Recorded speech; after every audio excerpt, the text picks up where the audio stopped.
De Radio-Québec, édition du 27 mars 2020. On va parler aujourd'hui de cette, comme je l'ai annoncé hier sur Twitter, de cette victoire d'Internet en ce qui concerne la chloroquine ou la chloroquine, comme on dit, ça dépend de qui parle. Les dictats de l'OMS dont j'ai parlé dans le dernier web journal ont été ignorés. La France a finalement permis l'utilisation de la chloroquine dans certains cas, dans certains hôpitaux, pour certains traitements.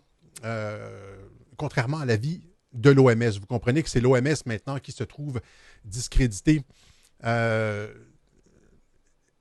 il n'y a pas que la France, il y a aussi le Maroc, il y a d'autres pays qui... la liste s'allonge de pays qui continuent, qui commencent à utiliser la chloroquine. Là, je ne vois toujours pas de réaction, je ne vois toujours pas de personnes entrer dans la boîte des commentaires. Je me demande si je suis en onde. On va aller voir ça.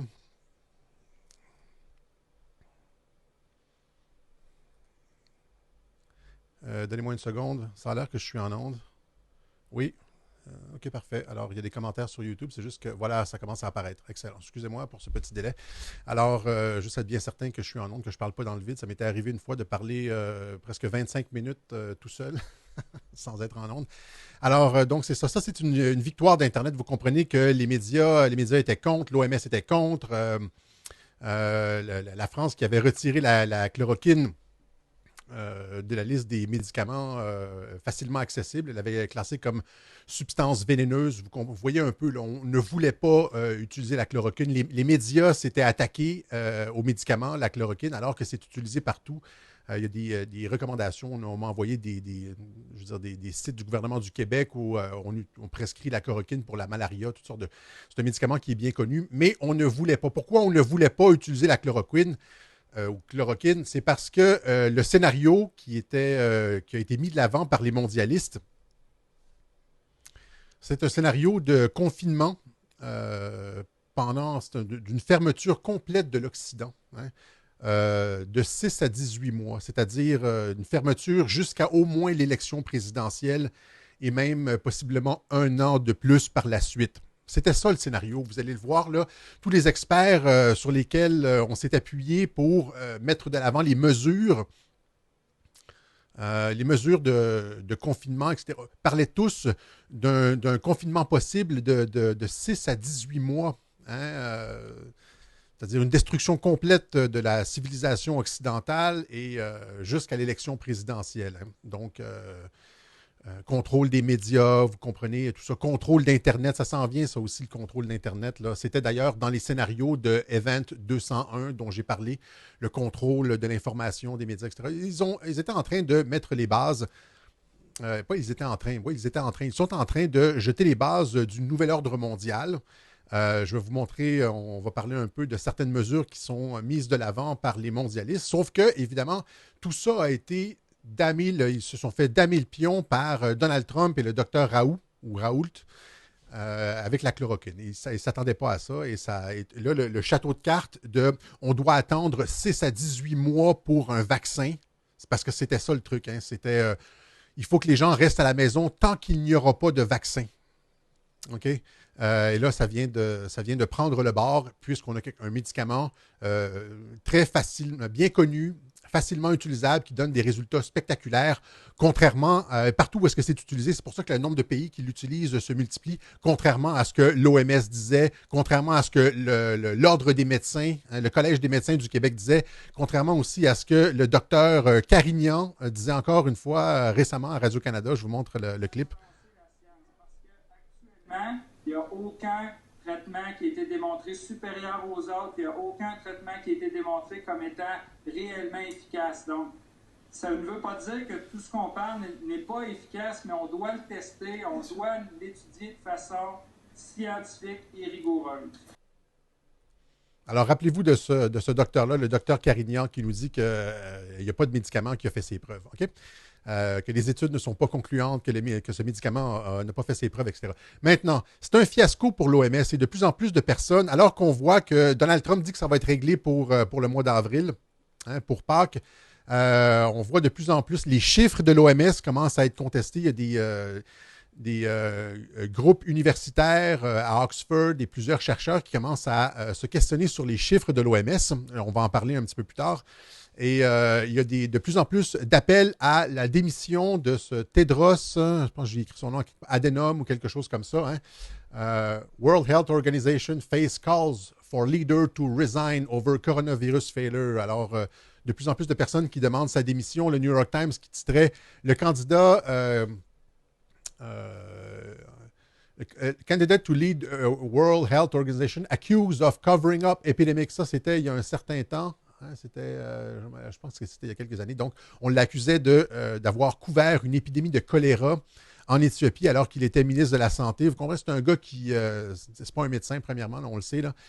Think Paul, presque 1 demi-million de personnes ont signé une pétition pour demander la démission du chef de l'OMS. Il y en a plein ici. Celui qui a gagné le titre avec l'aide de la Chine, on demande, il y a de plus en plus de personnes qui se questionnent sur sa probité, etc. Le sénateur Ted Cruz fait la même chose ici. Il y a les sénateurs Rubio et McPaul qui questionnent l'influence de la Chine sur le chef de l'OMS. Voilà, ici, le Maroc mise sur la chloroquine pour soigner les personnes contaminées. Bravo, le Maroc. Alors, voilà, donc premièrement, c'est ça, c'est une victoire du net. Ça n'aurait pas été possible sans les réseaux sociaux. Vous comprenez que c'est pour ça que les journalistes demandent de plus en plus à la censure des réseaux sociaux, parce que les réseaux sociaux sont capables maintenant de faire pression.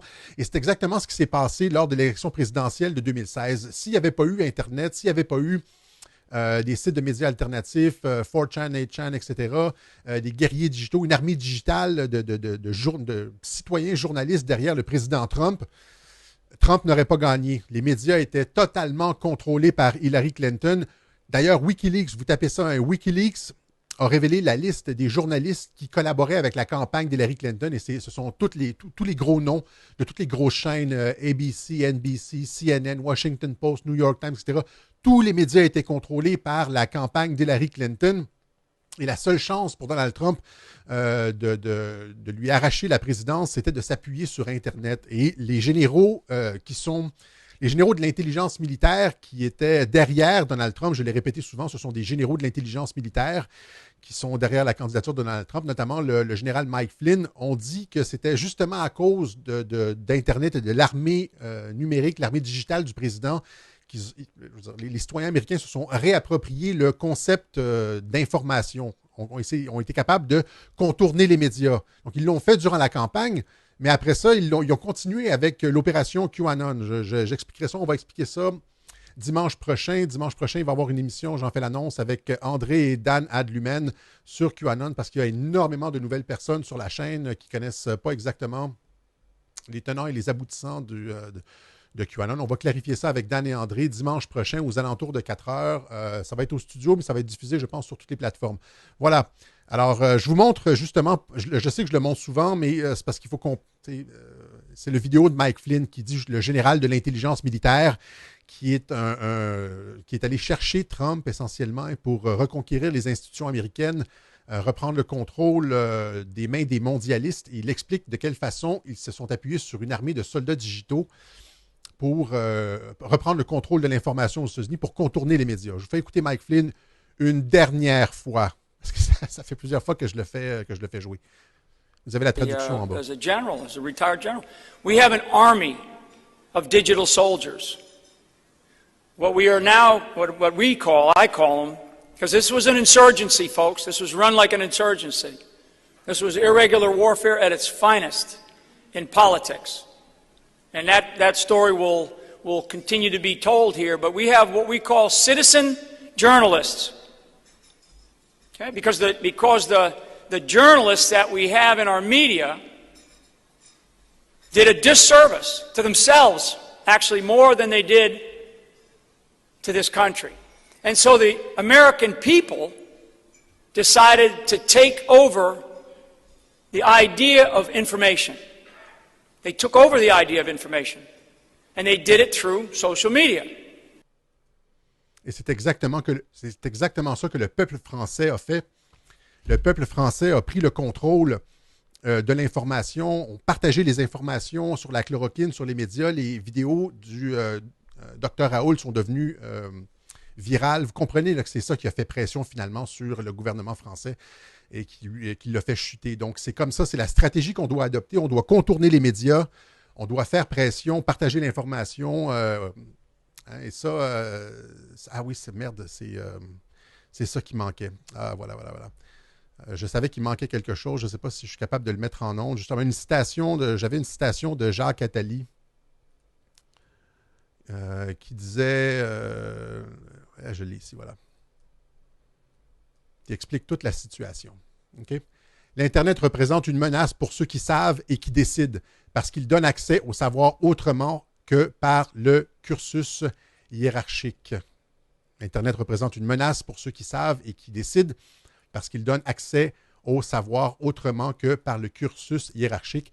Quand j'étais en sciences politiques, à la maîtrise en sciences politiques, j'étudiais justement au début 2000-2001, j'étudiais les stratégies de guerre de l'information et c'est exactement de ça qu'on parlait, c'est-à-dire que tous les livres qui parlaient de guerre de l'information parlaient de la fin des hiérarchies, des structures hiérarchiques de transmission d'informations. On parlait notamment de la famille, de l'Église, de l'État, etc. Et on parlait de la création de structures en réseau. Et c'est ça, Internet. C'est des structures en réseau. C'est très difficile à arrêter. Les mondialistes s'en sont servis pour produire les révolutions colorées.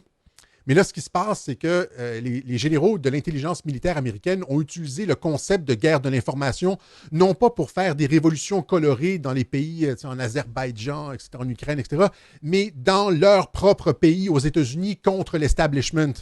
C'est ça que Mike Flynn est en train de dire, c'est-à-dire que l'élection de Donald Trump est essentiellement une révolution colorée organique par le peuple américain, organisée et conçu aussi par les généraux de l'intelligence militaire afin de reprendre le contrôle des institutions. Et c'est ça le modèle qu'on voit se répandre un peu partout dans le monde, avec les Français notamment.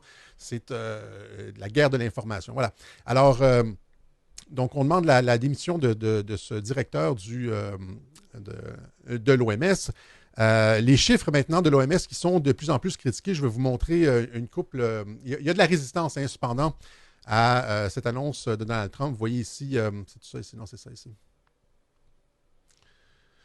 Hein, le gouverneur du Nevada qui bannit la chloroquine. On n'aura pas le droit de l'utiliser au Nevada. Il y a aussi le maire de Los Angeles qui annonce des morts en masse et qui condamne les faux espoirs de Donald Trump, hein, qui dit que la ville va rester fermée pendant 2 mois. Alors, ils ne sont pas contents que Trump ait annoncé, que Trump ait révélé la chloroquine et qu'il ait annoncé la fin du shutdown, du confinement pour Pâques. Hein, vous savez qu'aussi, il y a comme... il est possible, et ça, ce sont selon les chiffres du CDC, il est possible que le nombre de suicides dus à la ruine économique dépasse le nombre de morts par le virus. Il y a des chiffres pour ça. Hein? Il y a des chiffres de la santé publique qui expliquent que quand l'économie s'effondre, c'est ce que je disais il y a, je pense, 2 webjournaux, quand l'économie s'effondre, les familles se dissolvent. Il y a des suicides, on sombre dans l'alcoolisme, on doit vendre la maison, on perd la maison, l'hypothèque. Vous comprenez que il y a des conséquences sociales au confinement. Hein? Et quand on voit des journalistes comme Richard Martineau, je l'ai dessus, ça, je ne l'ai pas ici, ouais. Ceux qui ne respectent pas les consignes nous mettent tous en danger. Ceux qui sortent dehors auront du sang sur les mains. Hein? Donc, respectez les consignes du gouvernement mondial. Sinon, vous allez avoir du sang sur les mains. On n'a pas le droit de réfléchir, on n'a pas le droit de critiquer, on n'a pas le droit de dire que ça serait important de faire le plus vite possible et que ce n'est pas une solution souhaitable, le confinement. Non, non, non. Il faut obtempérer. Je comprends d'une certaine façon là, que dans une urgence, on puisse mettre des mesures socialement contraignantes. Sauf qu'ici, il faut regarder là, qu'est-ce qu'il y en est exactement. On remarque ici, ça c'est une nouvelle hein, dans The Federalist, le scientifique qui a prédit l'apocalypse, la fin du monde pour les États-Unis et l'Angleterre, revoit son modèle. Vous comprenez que c'est comme les modèles climatiques. Là, quand ça n'arrive pas, on revoit toujours les modèles à la baisse. Alors, on dit ici, le scientifique britannique Neil Ferguson, qui a allumé le feu, hein, la panique mondiale, qui avait prédit 2,2 millions de morts américains s'il n'y avait pas un confinement de 6 à 18 mois. et un demi-million de morts en Angleterre, selon ces chiffres. C'est comme les chiffres de Michael Mann là, pour le... C'est des modèles mathématiques, des prévisions avec des courbes. Ça ne se réalise jamais, hein, comme pour le climat. Un demi-million de... Ben, il vient de dire, non, finalement, ça ne sera pas un demi-million de Britanniques qui vont mourir. Ça va être à peine 20 000. C'est-à-dire moins que la grippe ordinaire. Il vient de le dire, OK? Donc, Ferguson's report from Imperial College, which White House and other officials took seriously, hein, que la Maison-Blanche et d'autres représentants ont pris au sérieux, disait que les États-Unis et l'Angleterre, si les États-Unis et l'Angleterre ne faisaient pas un confinement pour 18 mois et que de mesures d'isolation n'étaient pas prises, on pouvait s'attendre à un pic de mortalité à peu près dans à peu près 3 mois. Et que, il prédisait 2,2 millions de morts pour les États-Unis et un demi-million de morts pour l'Angleterre. Maintenant, il est revenu sur ces chiffres, hein, dans un article dans The New Scientist, UK has enough intensive care units. Finalement, l'Angleterre a suffisamment de lits en soins intensifs pour prendre tous les patients. Il dit ça ne sera finalement pas 500 000 personnes qui vont mourir, ça ne dépassera pas 20 000. Alors, vous voyez ça, je vais vous montrer ici à quoi ressemble un article scientifique totalement biaisé qui ne vaut rien, qui a été utilisé par la Maison-Blanche et d'autres administrations. Vous pouvez le trouver. The impact of non-pharmaceutical interventions to reduce COVID-19 mortality and healthcare demands. Voilà, alors on lui colle un gros 0 sur 10 à Neil Ferguson. Il a semé la panique partout en Occident. Il y a des gens qui sont peut-être morts à cause de ces prédictions alarmistes. Et maintenant, il revient sur ses informations. Okay?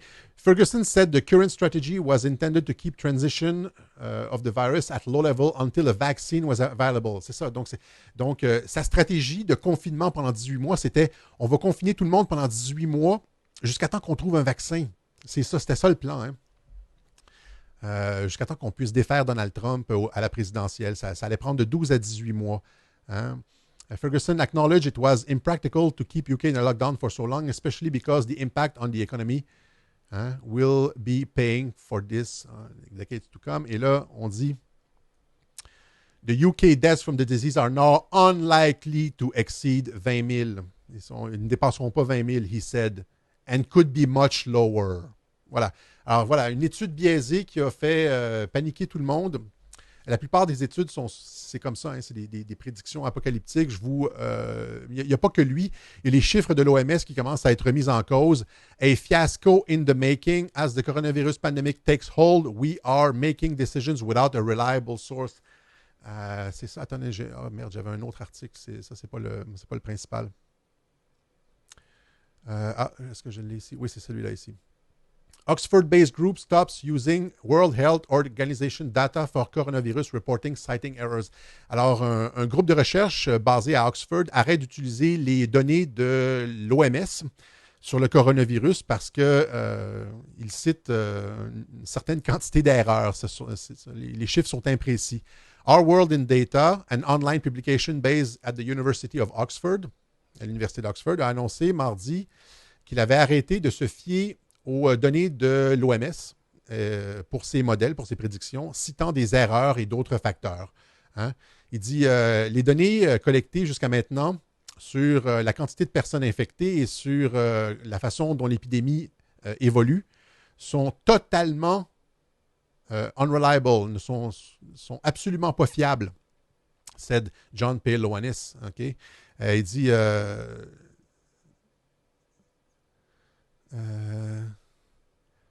dit which might explain the wildly donc, il dit le problème pourrait expliquer ces problèmes pourraient expliquer de quelle façon les projections sont totalement incohérentes. Les projections totalement incohérentes qu'on a vues jusqu'à maintenant au sujet du taux de mortalité. OK? le taux de mortalité présentement ne correspond pas, est totalement incohérent, comme il dit, ne correspond pas à ce qu'on a vu. Ici, on dit, ça c'était, encore une fois, c'était hier, Coronavirus death rate in Wuhan lower than initial estimates, new study find. Une nouvelle étude qui montre que le taux de mortalité à Wuhan est beaucoup plus bas que ce qui avait été initialement découvert. Hein. Le taux maintenant se situe à 1,4 %. Savez-vous pourquoi? Je l'ai expliqué pourquoi le taux de mortalité allait nécessairement baisser. C'est parce que ceux qui étaient, encore une fois, ceux qui avaient été trouvés, ceux qui avaient été testés positifs, c'était les personnes les plus symptomatiques, les plus malades. Et c'est sûr qu'il y a plus de mortalité dans ce taux-là.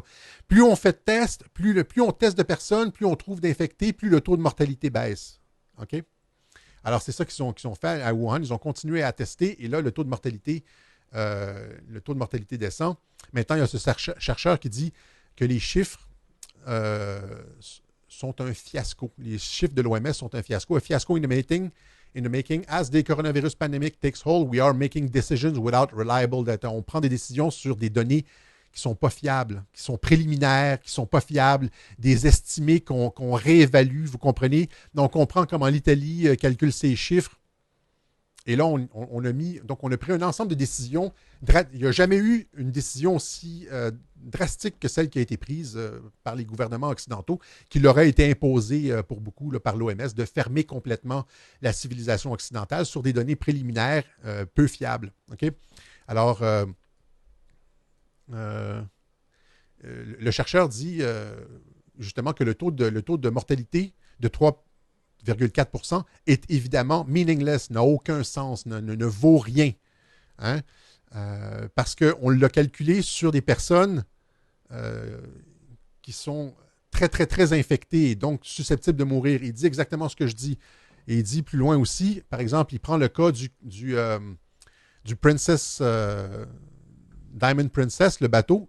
Il dit 700 sur 3000 coques, 700 infectés, 1 % de mortalité, c'est-à-dire 7 personnes qui sont mortes. Les personnes qui sont mortes sont dans la tranche d'âge, dans les 70-80 ans. C'est-à-dire que mais ces gens-là sont surreprésentés sur le bateau, dans la population du bateau. Si on ramène ce taux-là dans la population américaine, on tombe à des niveaux qui ressemblent à la grippe. C'est ça qu'il dit. Okay? Parce que c'est 700 infectés sur une population. C'est comme si on disait, dans une résidence de personnes âgées, les 4 personnes qui sont mortes au Québec, je pense que c'est dans la même résidence. Donc, on calculait nos prédictions sur le coronavirus en calculant juste comment ça se passe à l'intérieur d'une maison de personnes âgées. Vous comprenez que les données sont totalement tronquées. Ça donne 1 % de mortalité. Si on ramène ça à l'ensemble de la société, selon toutes les tranches d'âge, il dit que ça pourrait ressembler à la grippe. Et ici, on dit aussi comment ça se fait que si the coronavirus explosion was expected in Japan, where is it? On s'attendait à une explosion de coronavirus au Japon. Il n'y en a pas du tout. Ça ne s'est pas répandu. Comment ça se fait? Alors, il va falloir trouver des réponses à tout ça. Je veux juste rappeler aussi qu'on est rendu à 32 millions de cas de grippe aux États-Unis, qu'il y a eu 310 000 hospitalisations, 310 000 à date là, pour l'année 2019-2020 pour la grippe, 310 000 hospitalisations et 18 000 morts associés à la grippe cette saison. Okay, on rappellera aussi qu'en 2010, la grippe porcine avait fait 17 000 morts aux États-Unis. 17. Et que le H1N1 avait fait 12 000 morts aux États-Unis. Okay, ça, c'est en plus de la grippe ordinaire. Vous comprenez qu'on est loin de ces chiffres-là et que plus personne s'en rappelle qu'on n'a pas fermé la civilisation occidentale pour les 12 000 morts du H1N1, ni pour les 17 000 morts de la grippe porcine. Là, on ferme la civilisation occidentale. Les rues sont vides. Taux de chômage, je ne sais pas c'est quoi le taux de chômage, mais ça doit être astronomique. Sur la base de prédictions incomplètes, des données fractionnaires et des modèles qui s'effondrent sous l'analyse. Pourquoi les modèles s'effondrent sous l'analyse? Pourquoi Ferguson, finalement, revient sur son modèle? Bien, à cause probablement de la chloroquine. Hein? Et il va devoir admettre, vous comprenez, que le plan politique ne fonctionnera plus. L'objectif politique a été écarté d'un long shutdown jusqu'à la présidentielle et que là, ils vont devoir faire avec une récupération rapide, un retour rapide sur pied. Alors, ils se protègent. Ils disent, non, finalement, c'est peut-être juste 20 000. Hein. Ils doivent se protéger maintenant. Voilà. Maintenant, on est en présence de mesures d'ingénierie sociale sans précédent, ce qu'on voit présentement dans la civilisation occidentale. Ça nous fait penser à 1984 et au meilleur des mondes. Hein, si vous avez lu ces livres-là et vous voyez ce qu'on est en train de vivre, c'est exactement ça. On nous annonçait déjà, de toute façon, Jacques Attali nous annonçait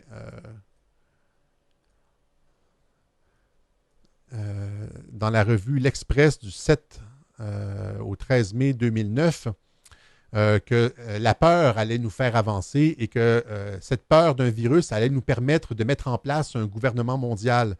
Hein? Il disait, j'ai pas mes lunettes, médicaments, on devra pour cela mettre en place une police mondiale, un stockage mondial et donc une fiscalité mondiale. On en viendra alors beaucoup plus vite que ne l'aurait permis la seule raison économique à mettre en place les bases d'un véritable gouvernement mondial avec une pandémie. Je vous l'ai dit il y a un mois, quand je me suis prononcé la première fois sur le coronavirus, je vous ai dit que c'était des mesures d'ingénierie sociale et que c'est comme ça qu'on allait voir, c'est avec un virus, avec une pandémie qu'on allait voir l'apparition d'un gouvernement mondial. Eh bien là, tu as Jacques Attali qui le dit, et c'est exactement ce que les mondialistes sont en train de mettre en place un peu partout.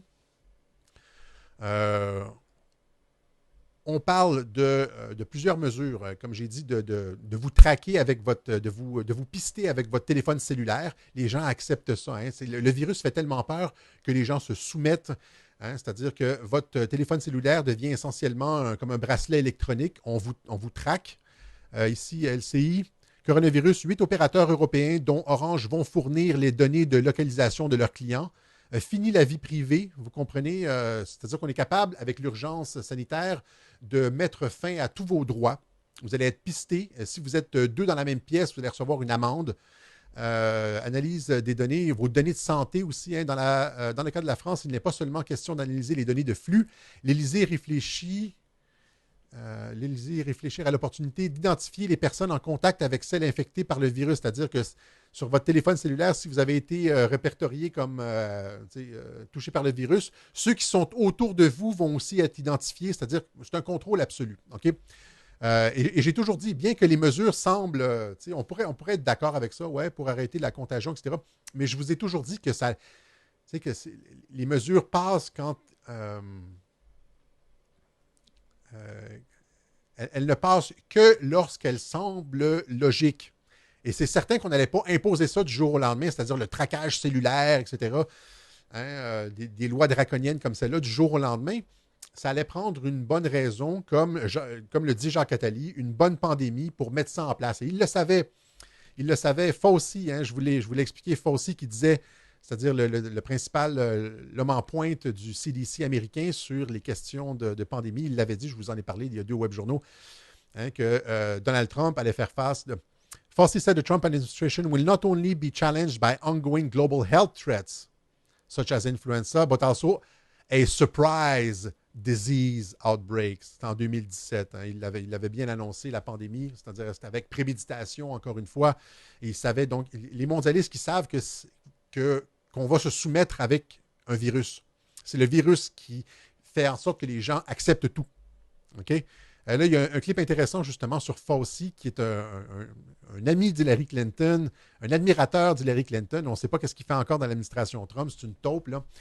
Et là, il a été... Regardez bien le genre d'opération numérique qu'on a vu à la télévision. Coronavirus sell-off, c'est-à-dire un vendu.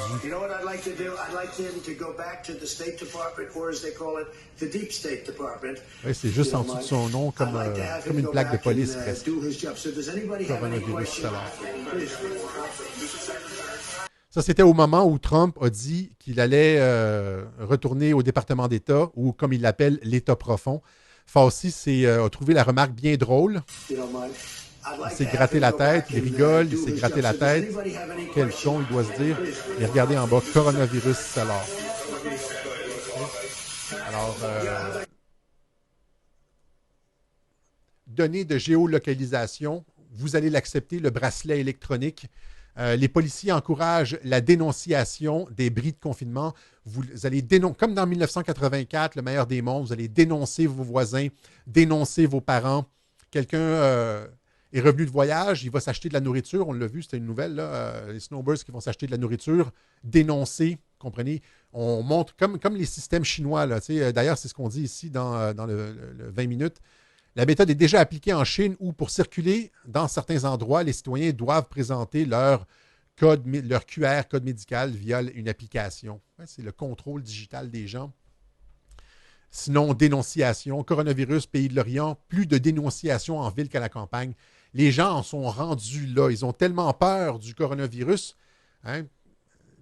Ça a été hypé, ce truc-là. Hein? Ça ne se réalise pas, les chiffres, les prédictions, là, vous comprenez? Ils ont tellement peur du coronavirus qu'ils dénoncent leurs voisins, leurs amis.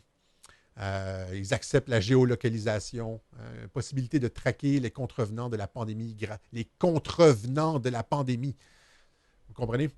Pas juste ça, on accepte aussi maintenant, je veux dire, de plus en plus le fait que ça va prendre une monnaie digitale. Paper money shunned for fear of... On commence à pousser ça dans les médias. On va délaisser l'argent liquide.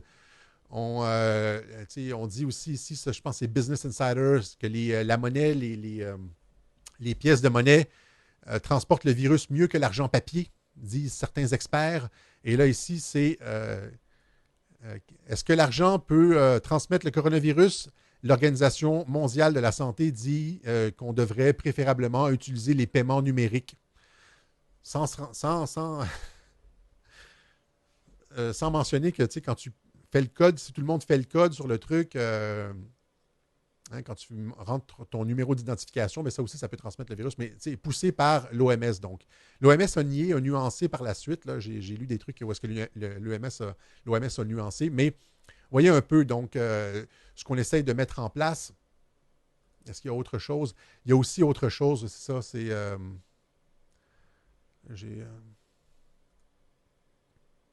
L'ONU appelle à libérer les détenus pour éviter des ravages en prison. Ça aussi, ça faisait longtemps. Il y a des penseurs comme Lucien Cerise qui en avait parlé de la fin de cette distinction entre... ça va dans le sens de... J'en ai déjà parlé dans certains web-journaux. C'est la fin de la séparation homme-femme, de la distinction entre citoyens et étrangers. On fait s'abolir les frontières, on détruit la différence homme-femme. Et là, si un des derniers systèmes d'exclusion, c'est la prison. Hein, et là, on demande justement, l'ONU demande à ce que ils ont commencé aux États-Unis, il y a des milliers de personnes qui sont libérées des prisons. Est-ce qu'on regarde leur dossier? Est-ce qu'il y a des membres de la gang MS-13 qui se retrouvent dans ceux qui sont libérés? Vous comprenez que on demande aux gens, aux citoyens modèles de se confiner, de rester à la maison, mais on libère les prisons. Et trouver un sens à ça, ça n'a absolument aucun bon sens. C'est-à-dire que la prison, c'est un endroit, c'est un environnement contrôlé. Vous comprenez?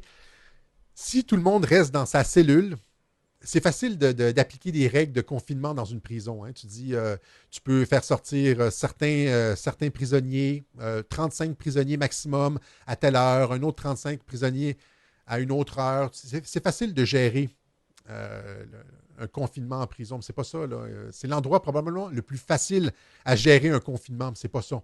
On demande d'en finir avec la distinction prison et, je veux dire, liberté. Vous comprenez? Alors, ils ont commencé déjà à en libérer des milliers aux États-Unis. Voilà. Alors, donc, géolocalisation, dénonciation, argent digital, ouverture des prisons. Vous comprenez? C'est ça. Comme je le disais en début, c'est une sorte de quitte ou double de l'État profond, quitte ou double des mondialistes, c'est-à-dire que là, c'est une guerre à finir avec Donald Trump. Vous comprenez? Donc, ils mettent en place leurs mesures, ils mettent en place leurs plans et ils misent sur le fait que Trump ne pourra pas se rendre à l'élection. Hein? C'est terminé, là. C'est un quitte ou double. Et là, ça va être à Trump de frapper bientôt. OK? On va terminer avec c'est Dan Adlumen de QAnon français, la page Facebook QAnon français, qui m'a dit juste avant d'entrer en onde d'aller voir le dernier message de Q. On va aller voir ça ensemble. Oups, c'est ça. Non, c'est pas ça. Est-ce que je l'ai perdu? Ah, je l'ai perdu. Me voilà. On va aller sur QAnon.com. Et là, ici, vous voyez, This is not another four-year election. Ce n'est pas une élection comme les autres. Vous comprenez? Alors, on traduit ça en français. Vous allez ici. C'est QAnon, qmap.pub. Vous allez en français. Et là, ça nous donne quoi? Search.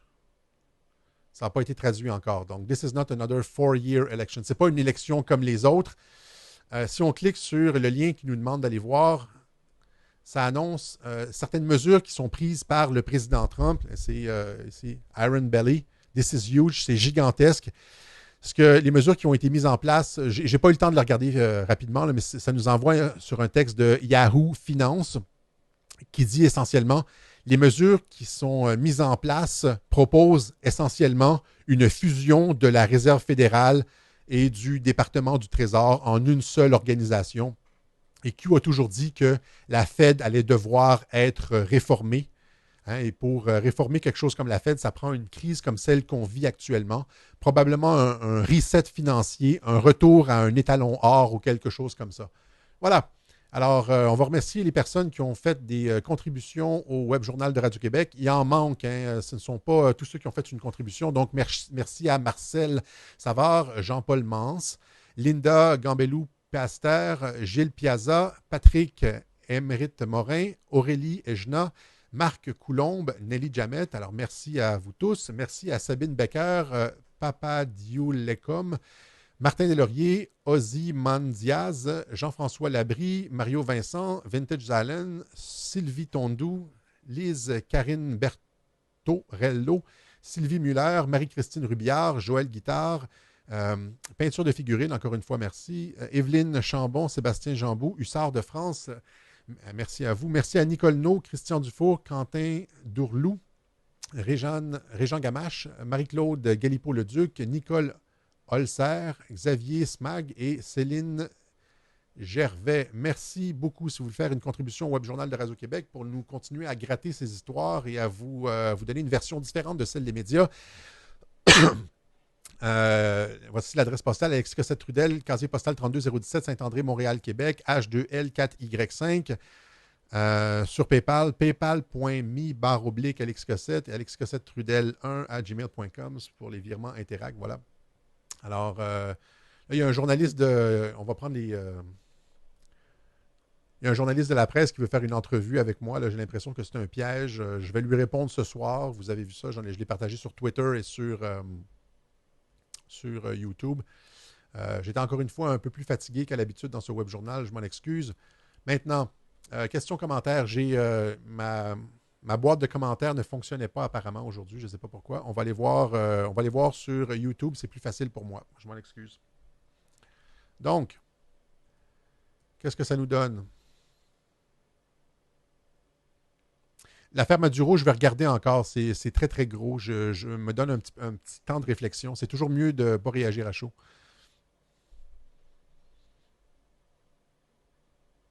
Pourquoi Bernard-Henri Lévy soutient la chloroquine? Je ne sais pas s'il soutient la chloroquine. C'est peut-être pour se refaire une image, pour avoir l'air d'un bon gars. J'ai déjà expliqué comment les journalistes faisaient ça des fois. Je ne dis pas que Bernard-Henri Lévy, c'est un journaliste, là.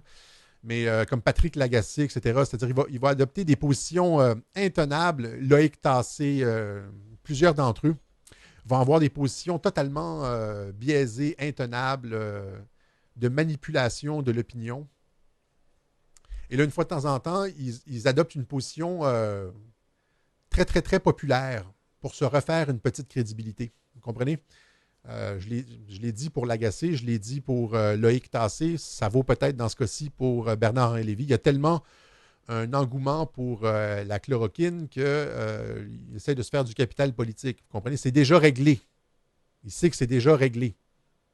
À partir du moment où le gouvernement a cédé, ben là, il vaut mieux être du bord des gagnants puis se refaire une petite virginité. Hein?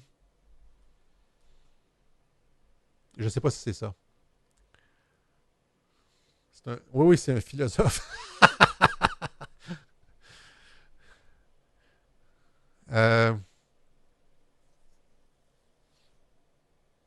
ben non, pas de gouvernement mondial avec Trump. Vous voyez bien que ça allait en arriver là.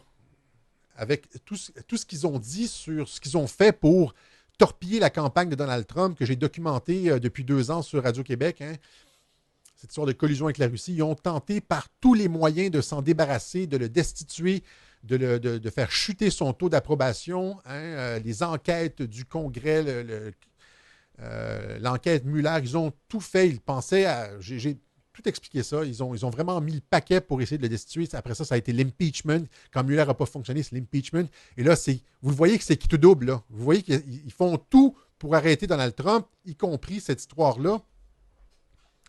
Et Trump déjoue leur plan avec la chloroquine. Paf! Ça ne sera pas 18 mois de confinement jusqu'à l'élection, etc. Destruction de l'Occident, mise en place de mesures draconiennes. Non, non. Dans 2 semaines, on revient à la normale. C'est ça qu'il a dit, Trump. Il fait le contraire. Vous voyez bien. On ne peut plus, rendu où est-ce qu'on est à ce point-ci, on ne peut plus dire que... Ceux qui ont encore des doutes, là, je ne peux plus rien faire pour vous. Là. À quoi s'attendre? Des mesures plus draconiennes. J'ai l'impression que dans les 2 prochaines semaines, ça se pourrait qu'il y ait une coupure sur Internet, des trucs comme ça. Là. Ça se pourrait qu'on disparaisse du net. Radio-Québec, YouTube, etc.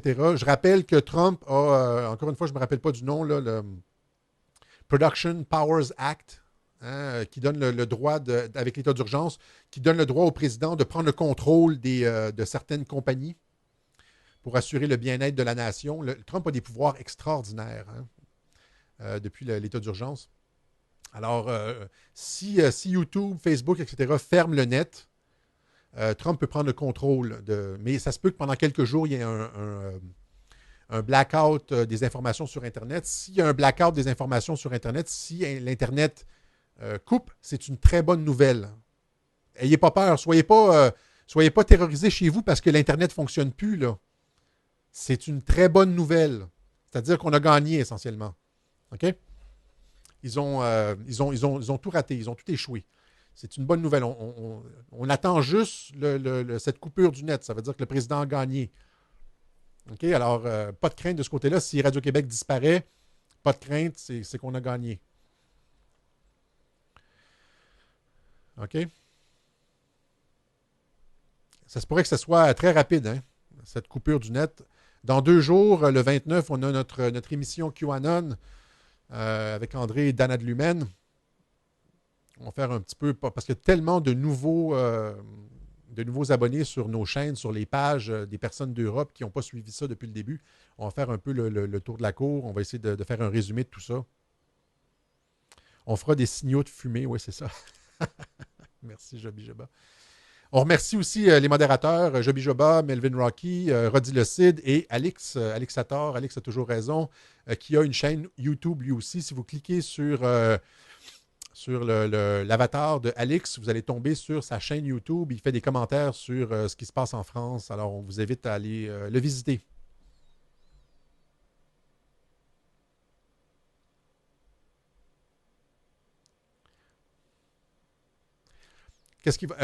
Regardez votre cellulaire, c'est-à-dire que le président, il y a 1 an, je pense, a testé la messagerie d'urgence du président des États-Unis.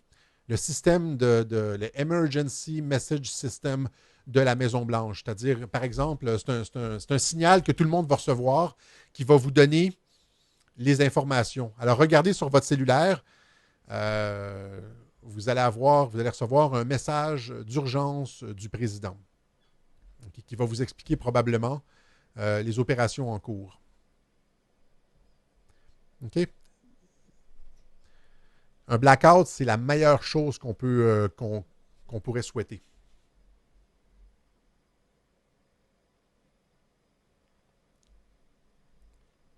Les gens disent qu'est-ce qui va se passer, comment peut se passer la tempête dans les pays européens. J'en ai aucune idée. J'en ai aucune idée. Il y a des jeux de coulisses tellement complexes que c'est difficile à analyser présentement. De rien, Alex.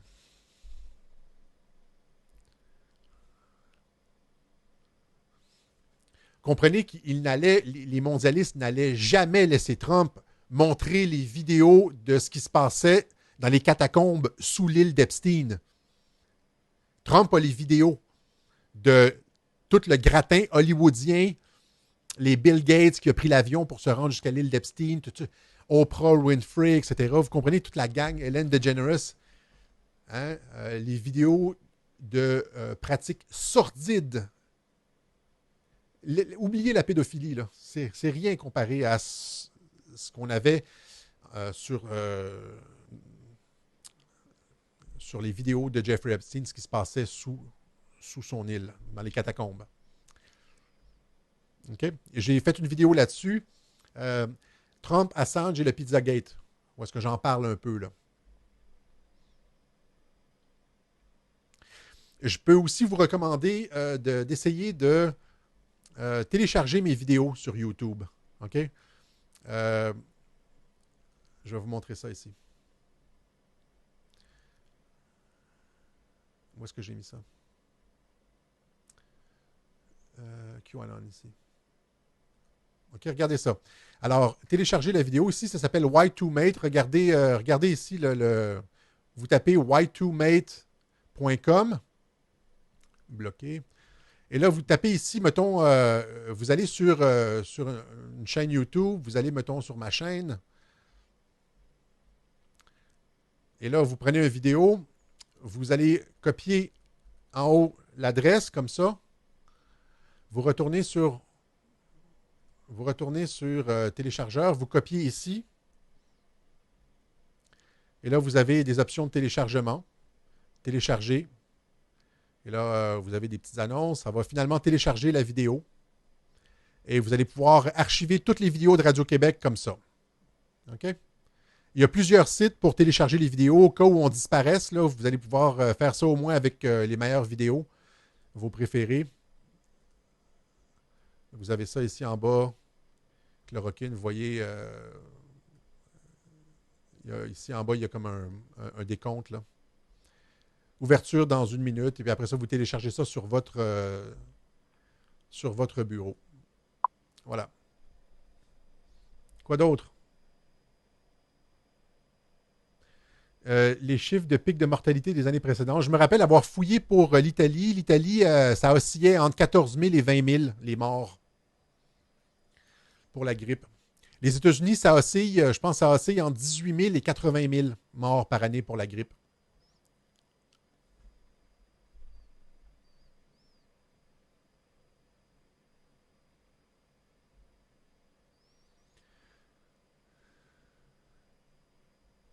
Nikita Morozov, moi j'aimerais ça qu'on n'utilise pas les caractères cyrilliques pour commenter sur YouTube parce que les gens ne peuvent pas voir qu'est-ce qu'il y a ici. Puis ça pourrait être une raison de nous faire...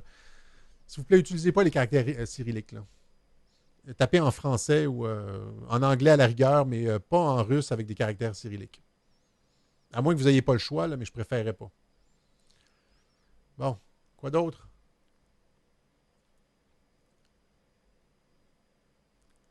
Je vous ai montré les chiffres du H1N1 et de la grippe porcine aux États-Unis. Hein. C'est 11 000 et 17 000 morts, 12 000 et 17 000 morts. Voilà, le vidéo est arrivé. Vous l'avez ici. Il a été téléchargé. Là, vous pouvez le faire jouer. Mais quoi? Au niveau... En 3 ans, qui ont menti sur le pays. Vous savez, la dernière vidéo. Voilà. Alors, c'est ça. Ça a pris, je sais pas, comme 1 ou 2 minutes de télécharger ça. Vous pouvez faire ça avec les meilleures vidéos de Radio-Québec. Y2Mate. Il y en a plein d'autres. Vous pouvez faire ça avec des vidéos Twitter, vous pouvez faire ça avec des vidéos Facebook, il faut juste chercher. Ça constituera une collection. Vous comprenez?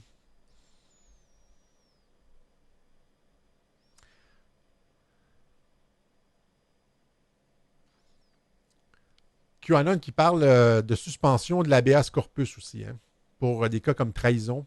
Ça aussi, c'est un autre des messages récents.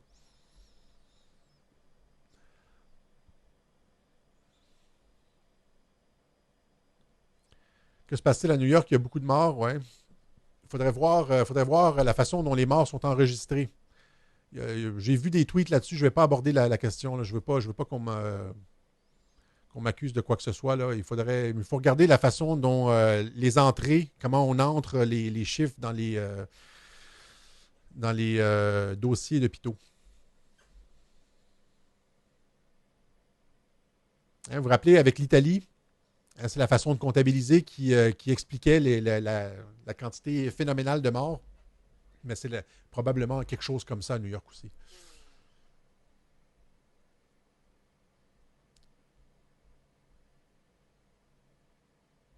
Quoi d'autre? Est-ce qu'on a peut-être une dernière?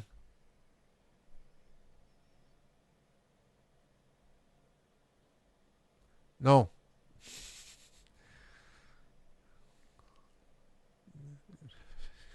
Ça veut rien dire, non, comme ça, si je ne réponds pas à une question.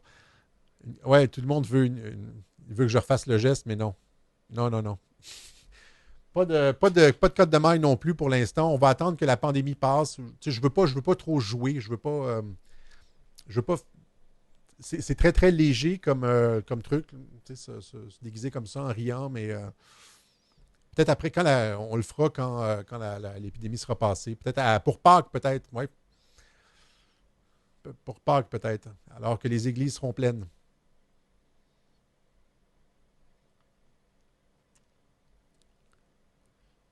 Salut tout le monde. Tout le monde me dit salut, salut, salut. Ben oui, le clown Luc Ferrandez a dit à la radio après-midi que Trump ne durera pas plus que 2 jours avec toute cette pression. Lol, quel journaliste de merde. Luc Ferrandez, c'est lui qui avait... Ferrandez, j'ai tué... c'est lui qui avait dit il avait tweeté qu'il se félicitait du coronavirus. Il disait, finalement, la ville de Wuhan a atteint ses cibles de réduction d'émissions de gaz à effet de serre. Hein? C'est-à-dire que ça prend une pandémie pour... vous vous rappelez de ça? Ça prend une pandémie. Il se réjouissait de la pandémie parce que ça avait finalement... ça permettait à la ville de Wuhan d'atteindre ses cibles de réduction d'émissions. Et c'est ça que j'ai dit. Je disais que c'était comme dans le film Moonraker, hein, c'est-à-dire on va détruire la planète pour sauver la planète, on va tuer tous les humains pour sauver la planète. Ils sont un peu sur cette logique-là. Et d'ailleurs, je l'ai vu il y a 2-3 jours, Luc Ferrandez, en marchant dans le parc La Fontaine. J'ai croisé Luc Ferrandez et là, j'y ai dit, en le passant, j'ai dit « Content, monsieur Ferrandez! » C'est un des maires, c'est anciennement un des maires de Montréal, d'un des arrondissements de Montréal. Content, M. Ferrandez? Puis il a dit oui, oui, oui, oui, oui. Puis j'ai dit une bonne pandémie, hein? Et il l'a entendu. Fait que c'est un salopard lui aussi, comme tous les autres. Voilà. Autre chose, une dernière peut-être? On va garder ça 52, une dernière.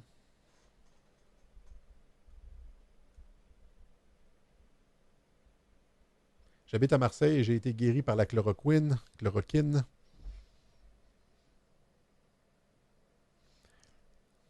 J'ai aucune information au sujet du Vatican. Zéro. S'il y avait eu on en aurait entendu parler à quelque part s'il y avait eu quelque chose qui avait bougé de ce côté-là. Là. Envoyez-moi des captures d'écran, là, des vraies nouvelles. Je ne veux pas spéculer sur des arrestations. Je l'ai déjà dit, ça. C'est pas du tout mon style. C'est pas du tout non plus le style de Dana de Lumène, de la page QAnon français sur Facebook. C'est-à-dire, on est très, très prudent sur ce genre d'annonce-là. Un saluto de Roma, Italia. Salut, salut les Italiens. Tenez bon, hein? Ça va finir, cette saloperie. Bonsoir du Pays Basque. Ben oui, on est écouté partout, hein? On est écouté, je veux dire, des 4 coins de la planète.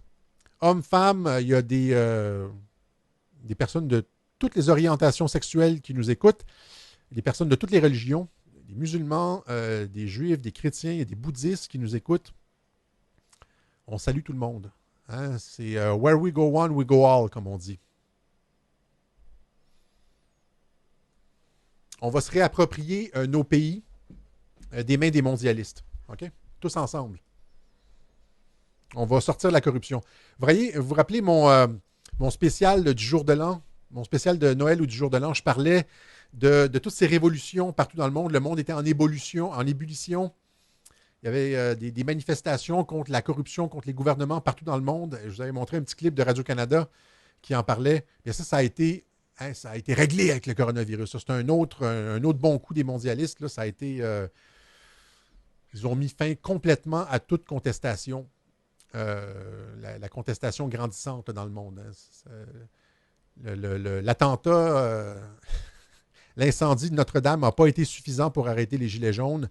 Ça prenait une bonne pandémie. Pour arrêter les rallyes de Donald Trump, les Gilets jaunes, la contestation mondiale. Vous comprenez que c'est ça là, qui est en jeu ici.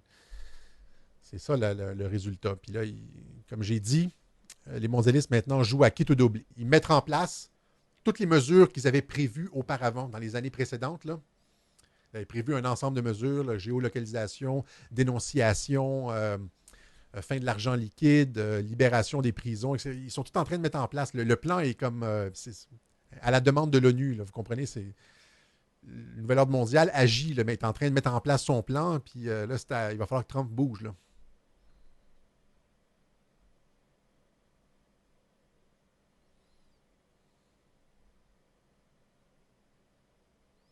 OK.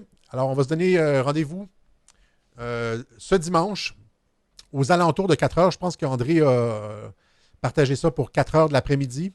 Donc, ça veut dire plus 5 heures. Je pense que c'est plus 5 heures. Vérifiez les Français. Hein. Faites la vérification. Regardez l'heure du Québec. Là. Plus 5 heures, ça nous amène à 21 heures en France. Ce dimanche, pour un spécial sur QAnon, moi, André et Dana de Lumen de la page QAnon français. OK? Salut la gang. À dimanche.